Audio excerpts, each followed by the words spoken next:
Have you ever stopped to ask who is doing the asking? We walk through life assuming there is a central me in charge. This me is the pilot in the cockpit of our body. It is the CEO in the headquarters of our mind. We feel like a single, unified entity. This feeling is powerful. It is perhaps the most fundamental experience of being human. We believe this self is constant. It persists through time, from childhood to old age. It is the anchor of our identity, the bedrock upon which we build our lives, our memories, and our future plans. But what if this feeling, as compelling as it is just a clever trick, a grand illusion our brain creates for its own convenience? This question is not new. It is one of the oldest and most persistent puzzles in philosophy and science. Is the self a real enduring thing, or is it a fleeting process? Is there a core essence that defines you, or are you just a collection of changing thoughts, feelings, and memories? For centuries, thinkers have wrestled with this. They have peered into the depths of the mind. They have dissected logic and language. They have searched for the ghost in the machine. The debate splits neatly into two major camps. One camp argues for a stable, continuous self. The other argues that the self is an illusion, a useful fiction we tell ourselves. Imagine your consciousness as a user interface. It simplifies a massively complex system. Your computer's desktop has icons like a trash bin. You know there isn't a literal can inside your machine. It is a helpful representation. It allows you to interact with complex code without needing to be a programmer. What if the self is like that icon? It represents the incredibly intricate operations of your brain and body. It gives you a simplified model to navigate the world. This center of narrative gravity, as I like to call it, feels real. It feels like the author of your thoughts and the owner of your experiences. But it may not be a thing at all. This isn't just an abstract thought experiment. The answer has profound implications for everything. It affects how we think about free will and responsibility. It changes our understanding of life, death, and what it means to be a person. If there is no permanent self, what happens when we die? Who is it that feels pain or joy? Who makes decisions? As we explore this puzzle, we are not just debating philosophy. We are investigating the very nature of our own existence. We are lifting the hood on the machinery of the mind to see if there is truly a driver at the wheel, or if the car is, in a way, driving itself. Western philosophy has, for the most part, championed the idea of a stable self. It began with the ancient Greeks. Plato argued for an immortal soul. He believed this soul was the true self. It was a non-physical entity, separate from the messy, decaying body. This soul was where our reason and identity resided. It existed before we were born and would continue to exist after we die. For Plato, the self was not just real. It was the most real thing about us. Our physical experiences were just shadows on a cave wall. The soul was the one watching the show, the permanent spectator in the theater of life. This idea set a powerful precedent for centuries of thought. Centuries later, René Descartes famously declared, "I think, therefore I am." With this single phrase, he tried to establish a firm foundation for the self. He argued that the very act of doubting his own existence proved that a he, a thinking thing, must exist to do the doubting. This I was for Descartes, a non-physical mind, a res cogitans or thinking substance. It was indivisible and distinct from the physical body. This mind was the seat of consciousness and identity. It was the constant, unchanging core that experienced the world. The Cartesian self is like a captain on a ship, separate from the vessel, but in command of it. John Locke, an empiricist, took a different path but arrived at a similar conclusion. He located the self not in a substance like a soul or mind, but in consciousness itself. Specifically, he linked identity to memory. For Locke, you are the same person you were yesterday because you can remember being that person. Your self extends as far back as your memory can reach. This psychological continuity creates a chain of identity that persists through time. Even though your body changes and your thoughts shift, the thread of memory stitches your past and present selves together into a single coherent person. The self is a story, but it's a story written in the indelible ink of memory. These classical views provide a comforting and intuitive picture of who we are. They align with our gut feeling that we are a single, continuous being. This idea of a stable, unified self is the cornerstone of Western legal and ethical systems. We hold people responsible for their past actions because we believe they are the same person who committed them. The concept of personal rights, of individual achievement, and of a life's narrative all depend on this belief in an enduring self. It's a powerful and practical model.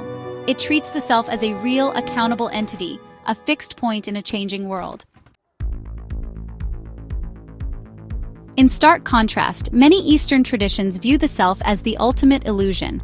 Buddhism in particular is built upon the doctrine of anatta, or no self. The Buddha taught that our belief in a permanent separate self is the primary source of our suffering. We cling to this idea of me and mine. We try to protect it, to enhance it, and to satisfy its desires. This clinging leads to anxiety, greed, and disappointment.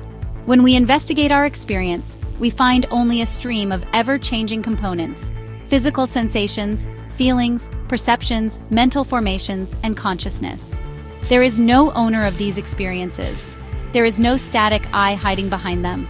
The Buddhist analogy is that of a chariot. You can look at a chariot and identify its parts: the wheels, the axle, the frame, the reins. But where is the chariot itself? Is it any one of these parts? No. Is it the collection of the parts? Not exactly. Chariot is just a convenient label we apply to a specific arrangement of components. The moment you take it apart, the chariot ceases to exist. The self, according to this view, is exactly the same. It is a label we apply to a temporary collection of physical and mental processes. It is a useful convention for everyday life, but it has no ultimate independent reality. This perspective is not unique to Buddhism. Taoism offers a similar view, encouraging us to align with the Tao, the natural flow of the universe. The idea of a rigid, separate self is seen as a barrier to this harmony. The Taoist sage acts spontaneously, without the ego getting in the way. They become like water, adapting to their environment rather than trying to impose their will upon it. By dissolving the artificial boundaries of the ego, one can achieve a state of effortless action and profound connection with the world. The self is not something to be fortified, but something to be transcended, to be let go of. This Eastern perspective invites a radical shift in how we live. If there is no permanent self to defend, then what is there to fear? If our identity is not a fixed thing but a fluid process, we can become more flexible and resilient. It can free us from the burden of maintaining a perfect self-image.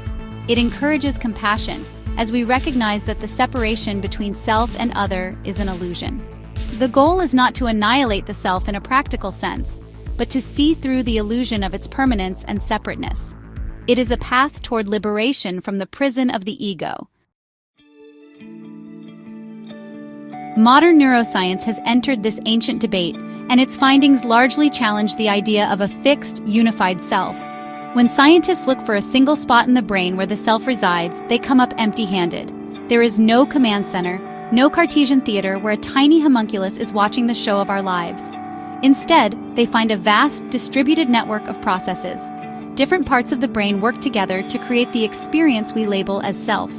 Memory, self-reflection, empathy, and future planning are all handled by different interacting neural circuits. The unity we feel is an emergent property, not a pre-existing entity. Our sense of self can be disturbingly fragile. Brain injuries, strokes, and certain neurological conditions can dramatically alter or even shatter a person's identity. Patients with damage to the prefrontal cortex can lose their ability to plan or make decisions, changing their personality entirely. Split-brain patients whose cerebral hemispheres have been surgically disconnected can exhibit two independent streams of consciousness. One hand might try to button a shirt while the other tries to unbutton it. These cases demonstrate that our unified self is not a given.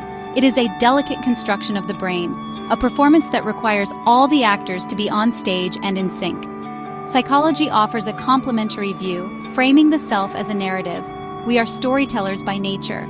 We constantly weave our disparate experiences, memories, and aspirations into a coherent life story. This narrative identity is our self.